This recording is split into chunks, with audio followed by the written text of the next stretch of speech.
بسم اللہ الرحمن الرحیم۔ السلام علیکم ناظرین۔ سورہ یاسین کا عمل، جو دعا مانگے قبول ہوگی۔ حضرت ابو بکر رضی اللہ عنہ اور ابن عباس رضی اللہ عنہ فرماتے ہیں کہ سورہ یاسین شروع سے اذ جاء المرسلون تک پڑھ کر جو دعا مانگی جائے ضرور اور بالضرور قبول ہوگی انشاءاللہ۔ خود بھی کریں اس عمل کو اور دوسروں کو بھی بتائیں صدقہ جاریہ کی نیت سے۔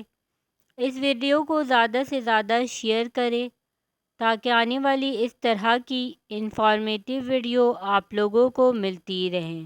جزاک اللہ۔ پلیز اس ویڈیو کو لائک کریں، میرے چینل کو سبسکرائب کریں، بیل آئیکن کو پریس کرنا ہرگز نہ بھولیں تاکہ آنے والی لیٹسٹ ویڈیو آپ لوگوں کو ملتی رہیں۔